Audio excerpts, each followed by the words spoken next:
Shalom, selamat pagi, salam sejahtera bagi kita semua. Selamat hari Minggu dan selamat beribadah pada pagi hari ini, Minggu tanggal 13 September tahun 2020. Dalam sukacita kami menyapa Bapak Ibu, saudara-saudara jemaat yang dikasihi oleh Tuhan Yesus, walaupun kita masih beribadah dari rumah masing-masing, namun tidak mengurangi rasa syukur dan sukacita kita dalam hidup persekutuan jemaat. Dia berkenan mengutus hambanya, Bapak Pendeta Yakob Kilak Rumbi, sebagai pelayan firman di tengah persekutuan kita saat ini. Disilakan jemaat berdiri dan kita menyambut dan memuliakan Tuhan dengan menyanyikan Mazmur 29 ayat 1.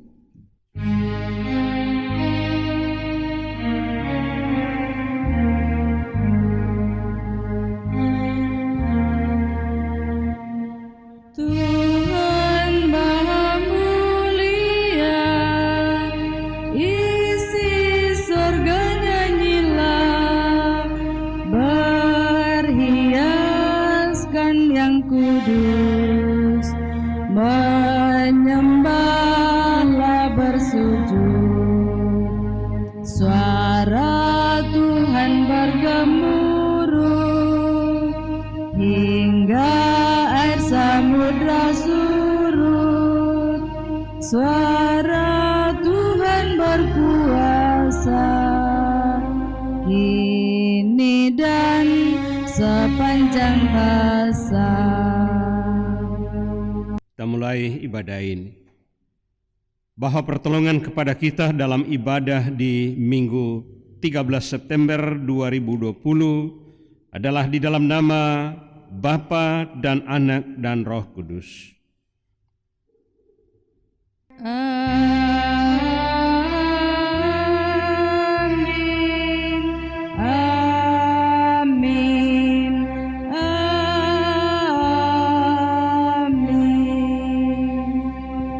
Kasih karunia dan damai sejahtera dari Allah Bapa kita dan dari Tuhan Yesus Kristus menyertai saudara-saudara sekalian. Dan menyertaimu juga. Jemaat dipersilahkan duduk kembali. Kita mendengarkan nas pembimbing saudara-saudara. Tuhan telah menyertai kita dan melawat kita dalam damai sejahtera, merangkul kita dalam kehendak dan kasih-Nya, dan memanggil kita untuk menyembah Dia sebagaimana firman-Nya. Masuklah, marilah kita sujud menyembah berlutut di hadapan Tuhan yang menjadikan kita, sebab Dialah Allah kita dan kitalah umat gembalaannya dan kawanan domba tuntunan tangannya. Kita kembali naikkan pujian Mazmur 42 ayat 1.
Persiapkan firman Tuhan dari Keluaran 14 ayat 15 sampai 31. Keluaran 14 ayat 15 sampai 31, dan sebelum kita membaca mari kita berdoa. Ya Roh Kudus, kuasailah hati dan pikiran kami, sehingga kami dimampukan untuk membaca, merenungkan, dan terlebih melakukan dalam hidup yang masih Tuhan percayakan kepada kami. Berfirmanlah Tuhan, kami siap mendengar. Amin. Menyeberangi laut Tiberau, itulah perikop bacaan kita, Keluaran 14 ayat 15 sampai ayat 31. Berfirmanlah Tuhan kepada Musa, "Mengapakah engkau berseru-seru demikian kepadaku? Katakanlah kepada orang Israel, supaya mereka berangkat. Dan engkau angkatlah tongkatmu dan ulurkanlah tanganmu ke atas laut, dan belahlah air, sehingga orang Israel akan berjalan dari tengah-tengah laut di tempat kering. Tetapi sungguh aku akan mengeraskan hati orang Mesir, sehingga mereka menyusul orang Israel, dan terhadap Firaun dan seluruh pasukannya, keretanya dan orangnya yang berkuda, aku akan menyatakan kemuliaanku. Maka orang Mesir akan mengetahui bahwa akulah Tuhan, apabila aku memperlihatkan kemuliaanku terhadap Firaun, keretanya dan orangnya yang berkuda." Kemudian bergeraklah malaikat Allah yang tadinya berjalan di depan tentara Israel, lalu berjalan di belakang mereka, dan tiang awan itu bergerak dari depan mereka, lalu berdiri di belakang mereka. Demikianlah tiang itu berdiri di antara orang Mesir dan tentara orang Israel, dan oleh karena awan itu menimbulkan kegelapan, maka malam itu lewat, sehingga yang satu tidak dapat mendekati yang lain semalam-malaman itu. Lalu Musa mengulurkan tangannya ke atas laut, dan semalam-malaman itu Tuhan menguakkan air laut dengan perantaraan angin timur yang keras, membuat laut itu menjadi tanah kering, maka terbelahlah air itu. Demikianlah orang Israel berjalan dari tengah-tengah laut di tempat kering, sedang di kiri dan di kanan mereka air itu sebagai tembok bagi mereka. Orang Mesir mengejar dan menyusul mereka, segala kuda Firaun, keretanya dan orangnya yang berkuda, sampai ke tengah-tengah laut.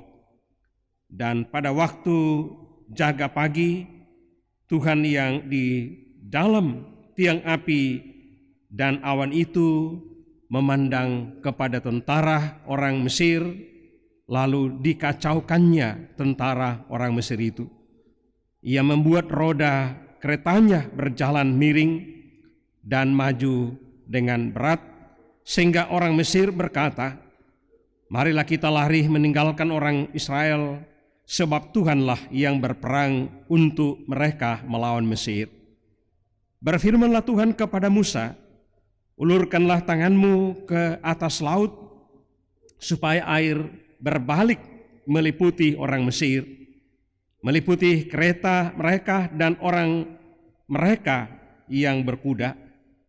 Musa mengulurkan tangannya ke atas laut, maka menjelang pagi berbaliklah air laut ke tempatnya, sedang orang Mesir lari menuju air itu. Demikianlah Tuhan mencampakkan orang Mesir ke tengah-tengah laut. Berbaliklah segala air itu, lalu menutupi kereta dan orang berkuda dari seluruh pasukan Firaun yang telah menyusul orang Israel itu ke laut. Seorang pun tidak ada yang tinggal dari mereka. Tetapi orang Israel berjalan di tempat kering dari tengah-tengah laut, senang di kiri dan di kanan mereka. Air itu sebagai tembok bagi mereka. Demikianlah pada hari itu Tuhan menyelamatkan orang Israel dari tangan orang Mesir. Dan orang Israel melihat orang Mesir mati terhantar di pantai laut. Ketika dilihat oleh orang Israel betapa besarnya perbuatan yang dilakukan Tuhan terhadap orang Mesir, maka takutlah orang itu kepada Tuhan dan mereka percaya kepada Tuhan dan kepada Musa hambanya itu. Demikian jauh bacaan kita, dan berbahagialah kita yang selalu merindukannya, terlebih jika kita mau menjadikannya sebagai pedoman bahwa kuasa Tuhan sungguh sangat besar bagi orang-orang yang percaya kepadanya. Haleluya. Haleluya, haleluya, haleluya.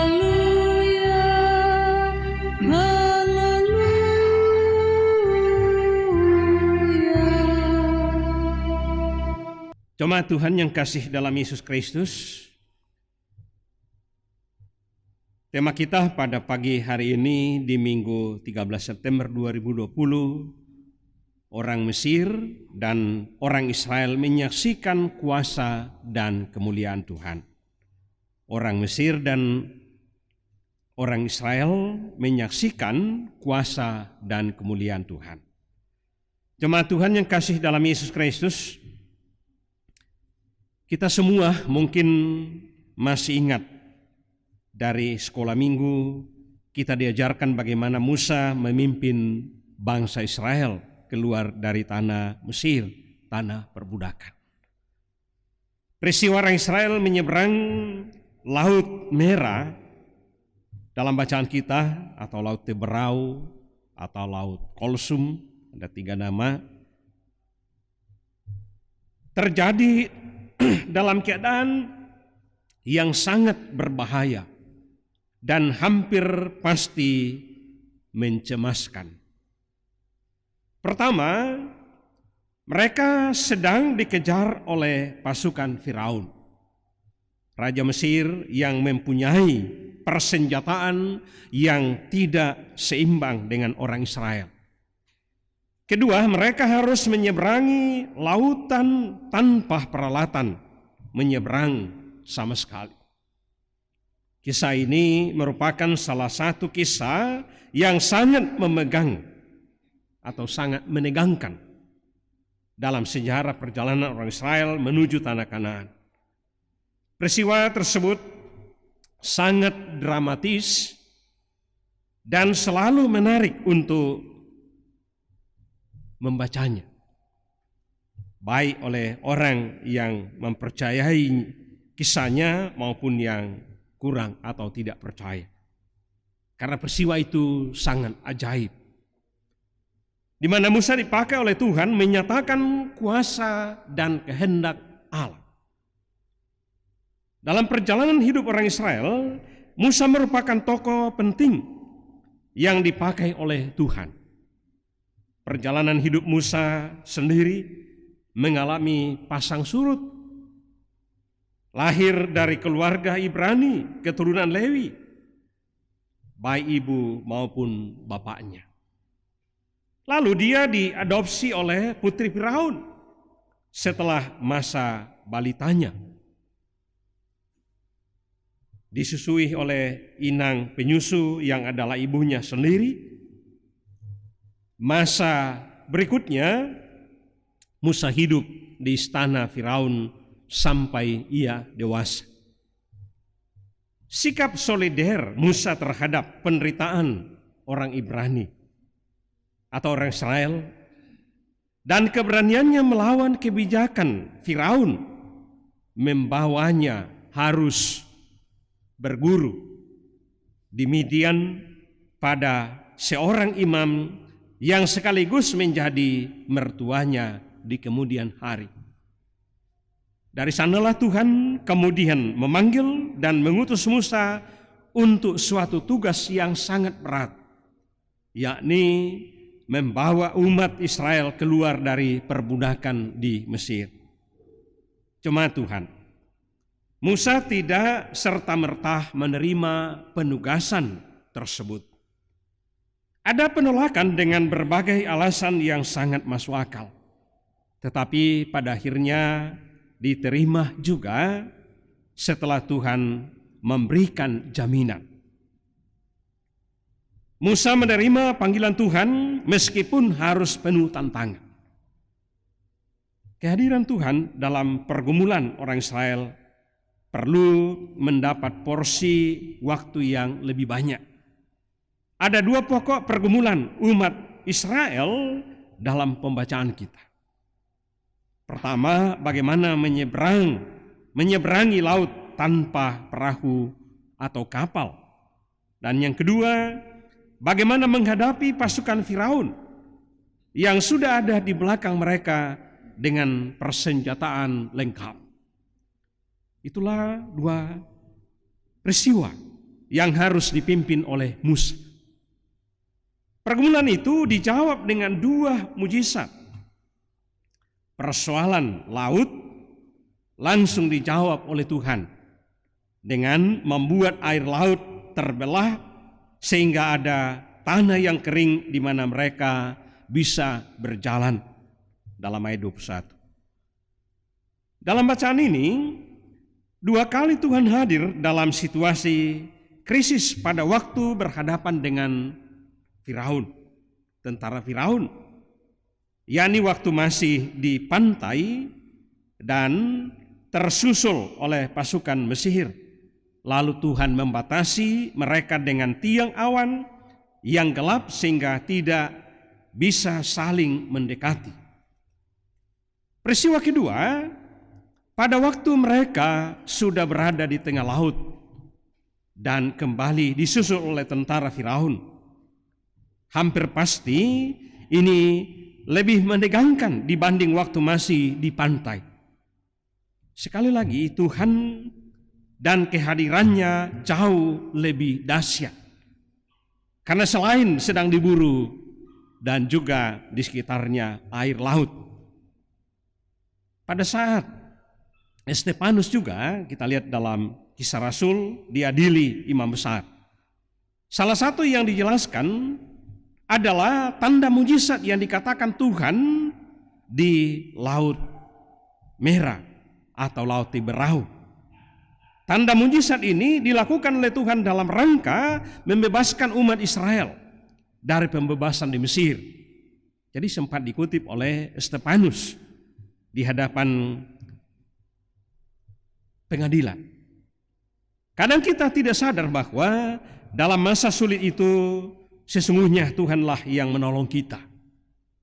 Tetapi dengan memakai orang lain dan cara yang kadang kita tidak sangka.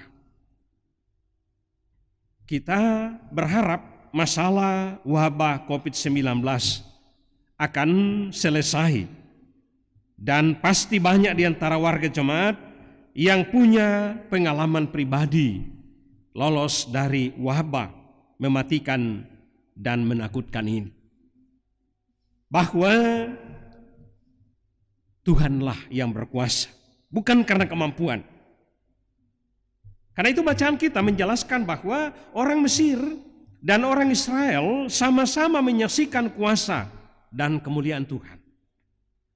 Peristiwa Laut Tiberau menjadi peristiwa dahsyat sebagai bukti kuasa dan kemuliaan Tuhan yang luar biasa. Namun dampak peristiwa dahsyat tersebut bagi kedua kelompok sangat berbeda. Orang Mesir dibinasakan oleh kuasa Tuhan melalui air laut yang memporak-porandakan kekuatan bala tentara mereka. Tidak satu pun yang lolos dari kedahsyatan amukan air laut tersebut. Jenazah para pasukan Mesir terdampar ke pinggir laut. Namun pada pihak yang lain atau orang Israel diselamatkan oleh Tuhan dengan membuat jalan yang kering di tengah-tengah laut. Mereka akhirnya sampai di daratan kembali dan menyaksikan jenazah pasukan Mesir yang berserakan di pantai. Karena itu cuma Tuhan dalam kehidupan kita sebagai orang-orang percaya yang kadang kita sulit menghadapi situasi dan kondisi. Apalagi mau diutus untuk membebaskan, sama seperti Musa. Dan dalam rangka pemilihan majelis yang semakin dekat, mungkin banyak juga yang akan mengatakan, aku tidak mampu, masih ada yang lebih baik, lebih pintar dan sebagainya. Karena itu mari kita belajar kepada peristiwa pemanggilan Musa dan sekaligus juga mengingat jaminan bahwa ini Tuhan yang memanggil kita. Bukan manusia, tetapi Tuhan yang punya kuasa di sorga dan di bumi. Ia pasti akan memampukan kita. Pekerjaannya ini berat tetapi mulia. Karena itu jemaat Tuhan, setelah menyaksikan kuasa dan kemuliaan Tuhan bagi orang Israel dan orang Mesir, orang Israel menjadi takut dan percaya kepada Tuhan. Mereka juga makin percaya kepada Musa yang diutus oleh Tuhan. Musa pun semakin yakin bahwa benar tidak mustahil bagi Tuhan. Kehancuran orang Mesir yang sombong itu juga disaksikan dalam Mazmur 78 ayat 13 dan juga dalam Nehemia 9 ayat 11, di mana kisah hebat ini terus menjadi bahan pelajaran dalam sepanjang sejarah orang Israel untuk mengingatkan mereka pada saat mulai lalai dan membelakangi Tuhan, bahwa Tuhan akan berkuasa atau akan memampukan untuk kembali pada kehendaknya. Karena itu mari kita merenungkan peristiwa penyelamatan yang telah dialami pada masa lalu. Namun yang paling pokok ialah apakah yang kita dapat lakukan ke depan sebagai alat kesaksian kita tentang kuasa dan kemuliaan Tuhan. Bukan hanya mengingat peristiwa-peristiwa yang lalu bagi bangsa Israel, bagi kita, bagi jemaat dan keluarga, tetapi apa yang kita harus saksikan, katakan bahwa kuasa dan kemuliaan Tuhan sedang dan terus berlangsung dalam hidup kita. Sudahkah kita mengakui kuasa dan keajaiban Tuhan yang memungkinkan kita telah melalui berbagai macam persoalan hidup, bahkan yang masih sedang kita hadapi saat ini, COVID-19. Kemuliaan Tuhan akan nyata jika kita selalu mengandalkan Dia. Ia yang akan memenangkan kita untuk menghadapi berbagai macam persoalan, khususnya masa pandemi ini. Justru akan lebih menguatkan iman dan percaya kita. Karena itu jangan menyanyiakan hidup kita hari lepas hari, bahkan dalam tugas dan tanggung jawab kita selalu mengakui bahwa kemuliaan Tuhan akan selalu nyata bagi kita yang percaya, bahkan bagi orang lain akan mengakui bahwa kuasa Tuhan akan mengalahkan segala macam kuasa di tengah-tengah pandemi ini. Roh Kudus akan menolong kita untuk senantiasa mengakui kuasa kasih Tuhan tetap nyata dalam perjalanan hidup kita. Kita sudah dibebaskan dari dosa dan maut. Tidak hanya sebagai bangsa Israel dibebaskan dari perbudakan Mesir, tetapi kita dalam Yesus Kristus ada kuasa Roh Kudus akan memampukan kita untuk merdeka dalam memahami kebenaran firman-Nya. Amin. Mari kita kembali merenungkan firman Tuhan ini dalam saat teduh, bahwa kuasa dan kemuliaan Tuhan selalu nyata dalam hidup kita. Saat teduh selesai, kita bangkit berdiri, kita kembali menyatakan pengakuan kita lewat pengakuan iman rasuli dengan masing-masing berkata sambil menghayati sebagai berikut. Aku percaya kepada Allah, Bapa yang Maha Kuasa, Khalik langit dan bumi. dan kepada Yesus Kristus, anaknya yang tunggal Tuhan kita, yang dikandung daripada Roh Kudus, lahir darah Maria, yang menderita di bawah pemerintahan Pontius Pilatus, disalibkan, mati dan dikuburkan, turun ke dalam kerajaan maut. Pada hari yang ketiga, bangkit pula dari antara orang mati, naik ke sorga, duduk sebelah kanan Allah, Bapa yang Maha Kuasa, dan akan datang dari sana untuk menghakimi orang yang hidup dan yang mati. Aku percaya kepada Roh Kudus, gereja yang kudus dan am, persekutuan orang kudus, pengampunan dosa, kebangkitan daging, dan hidup yang kekal. Amin. Kita akan masuk dalam persembahan syukur sambil kita iringi dengan lagu Kidung Jemaat 367.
Naikkan doa syafaat.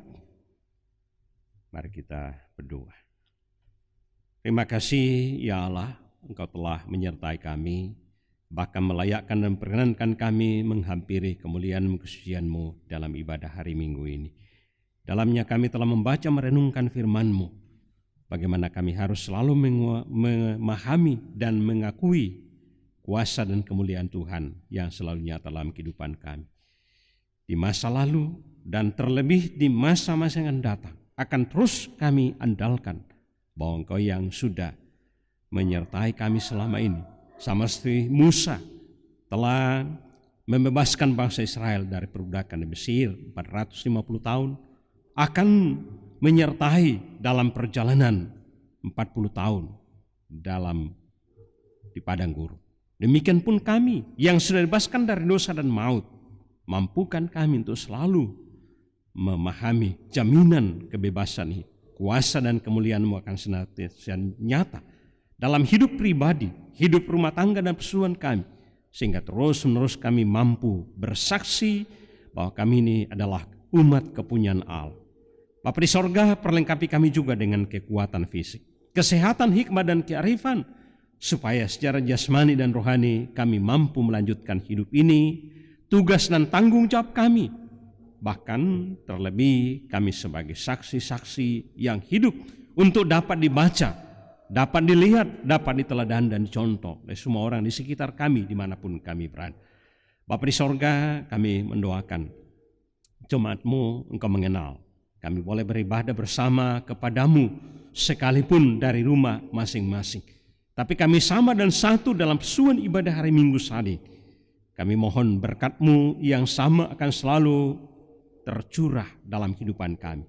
Sehingga kami dimampukan untuk menjalani hidup kebersamaan sebagai jemaat Mandai, sebagai umat-Mu.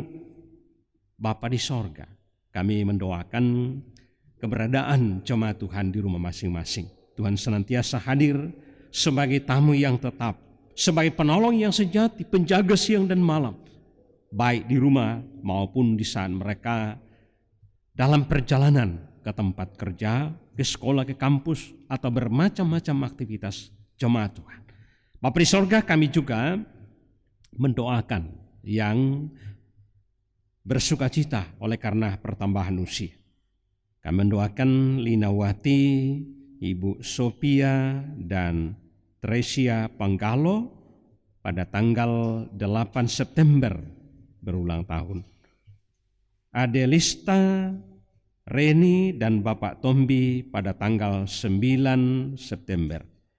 Bapak Benyamin Bala dan Bapak Petrus, Pak Erik pada tanggal 13 September hari ini.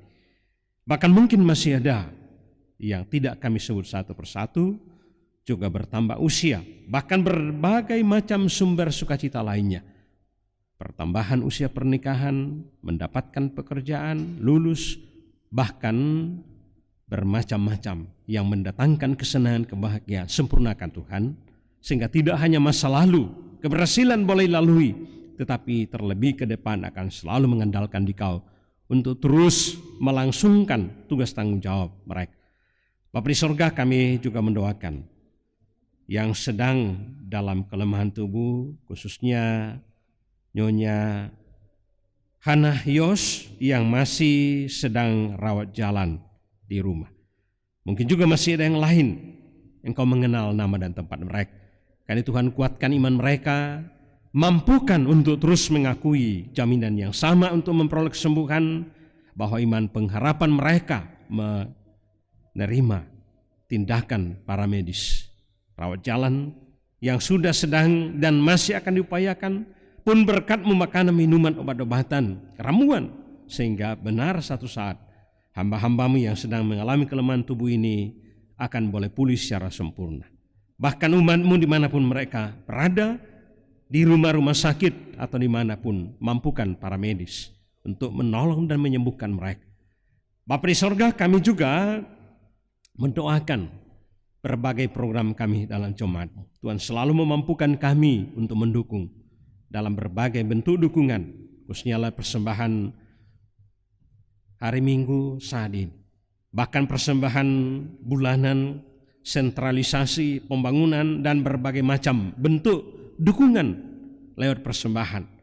Tanda syukur kami, Tuhan berkati sehingga terus menopang kebersamaan kami, pertumbuhan persekutuan jemaat Tuhan, dan terlebih kemuliaan nama Tuhan. Sehingga Tuhan akan selalu membuka berkat-Mu dalam kebutuhan dan kecukupan setiap saat. Bapa di sorga, kami juga mendoakan kebersamaan kami di dalam jemaat-Mu lewat program umum. Tuhan menolong, Tuhan memberkati kami. Demikian pun OIG, anak dan remaja, PPGTM, PPRGTM, kaum bapa, bahkan secara keseluruhan. Demikian pun kebersamaan kami di tingkat klasis, Tuhan memberkati, menolong, sehingga semua program-program yang telah dan sedang kami lakukan boleh berjalan dengan baik dan benar. Khususnya proses pemekaran klasis yang sedang berproses, Tuhan berkati sehingga benar ini boleh terwujud untuk semakin meningkatkan pelayanan di klasis Makassar, secara khusus bahkan dalam gereja Toraja Mamas. Demikian pun di tingkat sinodal, kami percaya bahwa Engkau Tuhan berkati program-program bahkan semua hamba-Mu sehingga boleh melakukan tugas tanggung jawab masing-masing. Kami mendoakan sidang majelis tahunan sinode, Tuhan berkati, sekalipun tertunda, Tuhan menyediakan waktu yang terindah sehingga saja hamba-hamba-Mu boleh duduk bersama untuk lagi mengevaluasi dan merancang program setahun yang akan datang. Demikian pun program atau sidang klasis, sidang tahunan klasis Makassar yang semakin dekat. Tuhan berkati jemaat Tamalan Reha sebagai tuan rumah Bahkan semua jemaat-jemaat di Kes Makassar itu hanya boleh duduk bersama, memikirkan kemajuan, pertumbuhan dan perkembangan gereja Tuhan. Kami juga mendoakan kebersamaan kami di Persekutuan Gereja Indonesia. Kami percaya bahwa Engkau selalu memberkati kebersamaan ini sehingga akan semakin tumbuh bersama sebagai tubuh Kristus, akan terus menjadi saksi di tengah-tengah dunia ini, khususnya Indonesia ini. Bapa di sorga, kami mendoakan bangsa dan negara kami. Kami menyerahkan semua pergumulan yang masih sangat kami gumuli saat ini, khususnya pandemi COVID-19. Tuhan selalu menolong pemerintah kami untuk mengarahkan semua masyarakat lewat protokol kesehatan, bahkan berbagai cara, sehingga benar kami boleh memenangkan musuh bersama ini. Berkati untuk selalu memimpin bangsa ini, sehingga benar kerinduan kami bersama selalu nyata di dalam berbangsa dan bernegara. Indoa dan harapan kami Tuhan, kami bawa melalui Yesus yang sudah mengajarkan berdoa bersama. Bapa kami yang di sorga, dikuduskanlah nama-Mu, datanglah kerajaan-Mu, jadilah kehendak di bumi seperti di sorga. Berikanlah kami pada hari ini makanan kami yang cukup, dan ampunilah segala kesalahan kami, seperti kami juga mengampuni orang bersalah kepada kami. Dan jangan bawa kami ke dalam pencobaan, tapi lepaskanlah kami daripada yang jahat. Karena Engkau punya kerajaan dan kuasa dan kemuliaan sampai selama-lamanya. Amin. Saudara-saudara, kita telah berada di penghujung ibadah ini. Jalanilah hidupmu dengan semangat baru, sesuai dengan pesan firman Tuhan yang telah kita dengar bersama. Mari kita bangkit berdiri dan kita melakukan Kidung Jemaat.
Tuhan, mari kita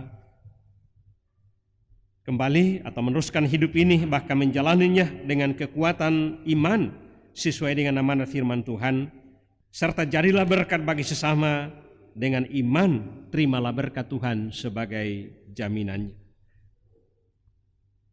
Semogalah damai sejahtera menguduskan kamu seluruhnya.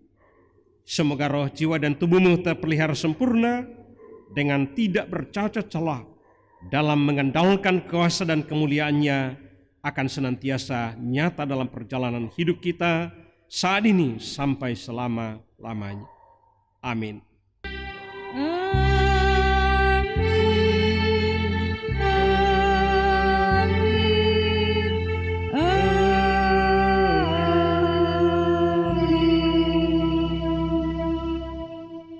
Jemaat Tuhan, sebagai nyanyian penutup, mari kita menyanyi dari Kidung Jemaat 344 ayat 1.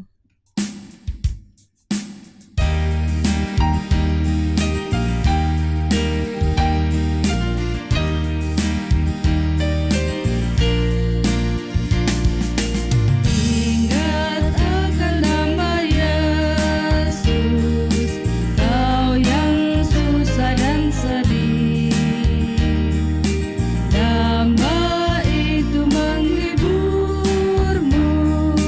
mana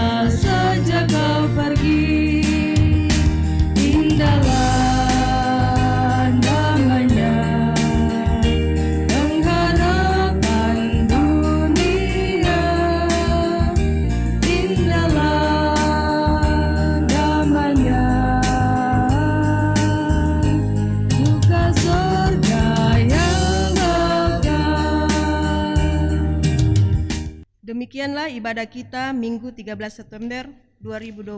Terima kasih kepada Bapak Pendeta, Penatua, serta semua yang sudah mengambil bagian dalam ibadah saat ini. Tuhan Yesus memberkati. Shalom.